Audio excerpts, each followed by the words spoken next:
50 lakh 50 lakh 50 lakh. Mostly लोग मेरी live sessions पे और इन जनरल वीडियोस के कमेंट में भी पूछते हैं कि भाई बेस्ट 50 लाख के अंदर गाड़ी कौन सी है, 60 लाख के अंदर बेस्ट गाड़ी कौन सी है, प्रीमियम गाड़ियों के अंदर सबसे स्टार्टिंग पॉइंट की कैटेगरी में सबसे बेस्ट गाड़ी कौन सी है, एंट्री लेवल लग्जरी के अंदर बेस्ट गाड़ी कौन सी है, engineering wise, luxury wise, NVH wise, suspension wise या फिर ट्रांसमिशन वाइज या इंजन परफॉर्मेंस वाइज।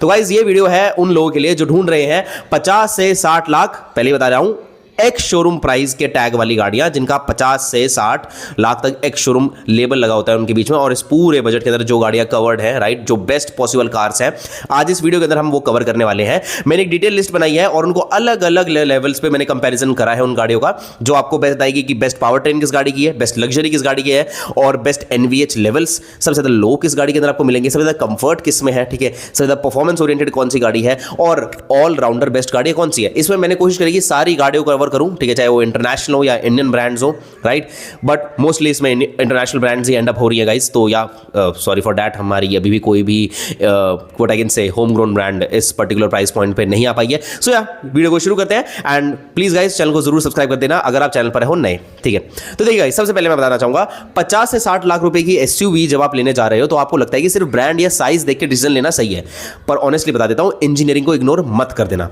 आज मैं इस वीडियो में BMW X1, Audi Q3, Mercedes-Benz GLA, Skoda Kodiaq, Toyota Fortuner Legender और MG ग्लॉस्टर को प्रॉपर मैकेनिकल और इंजीनियरिंग लॉजिक के बेसिस पे कंपेयर करूंगा। इस कंपैरिजन में हम 10 अलग अलग टेक्निकल कैटेगरीज देखेंगे जिसमें स्पीड, परफॉर्मेंस और लग्जरी तीनों को ऑब्जेक्टिवली जज किया जाएगा। वीडियो के एंड तक आपको क्लियर हो जाएगा कि कौन सी एसयूवी एक्चुअल में बेस्ट इंजीनियर्ड है और कौन सी सिर्फ हाइप पे चल रही है।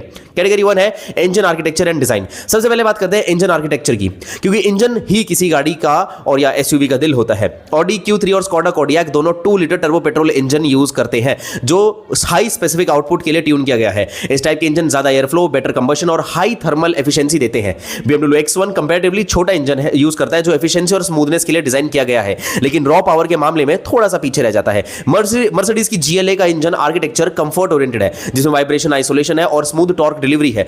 पे ज्यादा इस पे फोकस किया गया है, ना कि एग्रेसिव परफॉर्मेंस पे, ठीक है। टोयोटा फॉर्च्यूनर और MG ग्लॉस्टर दोनों डीजल इंजन यूज करते हैं जो लॉन्ग स्ट्रोक डिजाइन के होते हैं।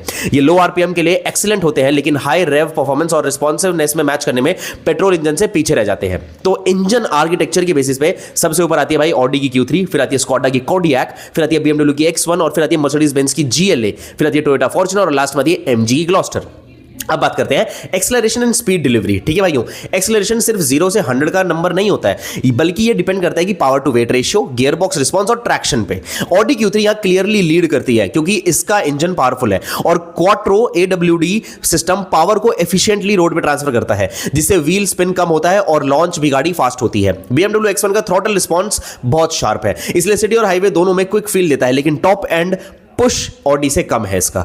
Skoda Kodiaq का इंजन स्ट्रॉन्ग है, लेकिन एसयूवी का वेट ज्यादा होने की वजह से एक्सेलरेशन थोड़ी सी स्लो फील होती है।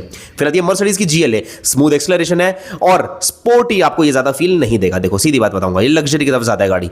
फिर आती है Fortuner और Gloster, डीजल होने की वजह से इनकी इनिशियल टर्बो लैग और हैवी वेट के कारण फास्ट एक्सेलरेशन के लिए ये गाड़ियां नहीं बनी है। एक्सेलरेशन रैंकिंग में भी Audi Q3 नंबर 1 पे आती है, फिर आती है BMW X1, Skoda की Kodiaq, Mercedes की GLA, टोयोटा की Fortuner और MG की Gloster।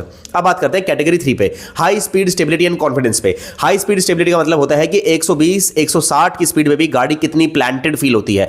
Audi Q3 का MQB प्लेटफॉर्म और लो सेंटर ऑफ ग्रेविटी इसको हाईवे पे एक्सट्रीमली स्टेबल बनाता है। स्टीयरिंग करेक्शन कम लगती है और गाड़ी स्ट्रेट ट्रैक पर रहती है। BMW X1 भी काफी स्टेबल है, लेकिन Audi जैसी प्लांटेड फील थोड़ी सी कम है उस गाड़ी में। Mercedes GLA की स्टेबिलिटी में भी अच्छी बात है, काफी अच्छी है वो स्टेबिलिटी में, पर स्टीयरिंग फीडबैक सॉफ्ट होने की वजह से स्पोर्टी कॉन्फिडेंस इतना नहीं आता गाड़ी में। फिर आती है Skoda Kodiaq, हाईवे पे बहुत ज्यादा स्टेबल है, लेकिन कॉर्नर्स में बॉडी रोल आपको फील होगा। Fortuner और Gloster लैडर फ्रेमवर्क एसयूवी होने की वजह से हाई स्पीड पर थोड़ा फ्लोटी फील आपको देगी, ठीक है। हाई स्पीड स्टेबिलिटी में भी दोबारा से Audi की Q3 नंबर 1 पे है, फिर आती है BMW की X1, फिर आती है Mercedes की GLA, चौथे नंबर पे आती है Skoda की Kodiaq और टोयोटा फॉर्च्यूनर और MG ग्लॉस्टर है 5वें और 6ठे नंबर पे। अब बात करते हैं गियर बॉक्स और पावर ट्रांसमिशन की, ठीक है। कैटेगरी 4, गियर बॉक्स किसी भी इंजन की परफॉर्मेंस का या तो एनहांस करता है या तो खराब होता है, ठीक है। गियर बॉक्स दो चीजें करता है सीधा सीधा। Audi Q3 और Skoda Kodiaq का DSG S tronic gear box lightning fast shifts देता है, जिससे पावर लॉस मिनिमम होता है। है। BMW X1 का ऑटोमेटिक गियरबॉक्स भी काफी रिस्पॉन्सिव है, लेकिन डुअल क्लच जैसा एग्रेसिव नहीं है। Mercedes GLA का गियरबॉक्स स्मूथ है, पर परफॉर्मेंस के लिए ट्यून्ड नहीं किया गया है। ये गाड़ी लग्जरी की तरफ ज्यादा है। Fortuner और Gloster torque converter gearbox use करते हैं, जो रिलायबल और स्मूथ होते हैं, लेकिन फास्ट शिफ्ट नहीं देते हैं। गियरबॉक्स की रैंकिंग में भी नंबर 1 पे आती है ऑडी की Q3, फिर आती है स्कॉडा की कोडियक, फिर आती है BMW की X1, फिर आती है Mercedes की GLA, फिर आती है टोयोटा Fortuner और फिर आती है MG की Gloster। अब बात करते हैं कैटेगरी 5 की, चेसी और सस्पेंशन इंजीनियरिंग में। मोनोक चेसी एसयूवी जैसे ऑडी Q3, BMW X1 और स्कॉडा कोडियक ज्यादा रिजिड होते हैं और ये बेटर हैंडलिंग देते हैं। ऑडी Q3 के चेसी सबसे बैलेंस्ड है, जो कंफर्ट और हैंडलिंग का परफेक्ट मिक्स देता है। BMW X1 थोड़ा स्टिफ है, जो ड्राइविंग एंथुसियास्ट को पसंद आता है। स्कॉडा कोडियक कंफर्ट बाइज्ड है, इसलिए स्पोर्टी ये गाड़ी नहीं लगेगी आपको। फिर आती है Fortuner और Gloster, लैडर फ्रेम एसयूवीज हैं, जो ड्यूरेबिलिटी के लिए बनी हुए हैं, पर हैंडलिंग के लिए नहीं। ठीक है, इनकी हैंडलिंग थोड़ी सी कच्ची है। फिर बात आप रैंकिंग करते हैं तो चेसी रैंकिंग में भी ऑडी Q3 नंबर 1 है, फिर आती है BMW X1, Skoda Kodiak, Mercedes GLA, Toyota Fortuner, MG Gloster। फिर बात करते हैं category 6, luxury and interior engineering पे। ठीक है, लग्जरी सिर्फ लेदर सीट्स का नाम नहीं होता है भाइयों, बल्कि फिट एंड फिनिश, मटेरियल और कैबिन डिजाइन का कॉम्बिनेशन होता है प्रॉपर लग्जरी। Mercedes GLA यहां क्लियरली लीड करता है, क्योंकि इसका कैबिन सबसे ज्यादा प्रीमियम और विजिबली रिच लगता है। फिर आता है ऑडी की Q3, मिनिमलिस्टिक है पर क्वालिटी टॉप क्लास है। फिर आती है BMW की X1, स्पोर्टी लग्जरी देती है गाड़ी आपको। और फिर आती है स्कोडा की कोडियक, प्रैक्टिकल है और सॉलिड है। Gloster फीचर से भरी हुई है, पर मटेरियल क्वालिटी प्रीमियम जर्मन जैसी नहीं है। Fortuner का इंटीरियर आउटडेटेड लगता है, मैं बिल्कुल सीधा आपको बोलूंगा। लग्जरी रैंकिंग में नंबर 1 पे है Mercedes GLA, Audi Q3, BMW X1, Skoda की कोडियक, MG की Gloster एंड टोयोटा की Fortuner सबसे नीचे आती है। फाइनल कंक्लूजन मैं सीधा दे देता हूं, देखो भाइयों, ताकि आपको सबसे इजी बात है, सीधी सीधी बात बोलता हूं। अगर आप प्योर इंजीनियरिंग और परफॉर्मेंस के लिए एसयूवी ले रहे हो, तो भाई ऑडी Q3 सेगमेंट की सबसे balanced and technically strong SUV है। ठीक है, तो आप सीधा ऑडी Q3 के लिए जा सकते हैं। अगर आपको फैमिली कंफर्ट और स्पेस चाहिए, तो स्कॉडा कोडियक सबसे बेस्ट डिसीजन है। और अगर आपको ड्राइविंग का मजा चाहिए, तो BMW X1 लो भाई, सीधी बात है। और अगर आप लग्जरी और साइलेंस को प्रायोरिटी रखते हो और आपको शॉफर ड्रिवन गाड़ियां पसंद है, तो Mercedes GLA आपके लिए परफेक्ट चॉइस है। अगर आपको सिर्फ साइज, रोड प्रेजेंस और रग्ड फील चाहिए, तो आप Fortuner या Gloster के लिए जा सकते हैं, लेकिन इंजीनियरिंग वाइज जर्मन से ये गाड़ियां बहुत बहुत पीछे हैं। तो ठीक है गाइस, अगर आपको वीडियो अच्छी लगी तो चैनल को जरूर सब्सक्राइब कर देना और जरूर बताना कि इनमें से आपकी फेवरेट एसयूवी कौन सी है, ठीक है, या फेवरेट गाड़ी कौन सी है इनमें से। और अगली वीडियो आप किस प्राइस कैटेगरी पे आप देखना चाहेंगे, ये भी कमेंट बॉक्स में जरूर बताना। तब तक के लिए अगली वीडियो में मिलते हैं guys, stay tuned and subscribe.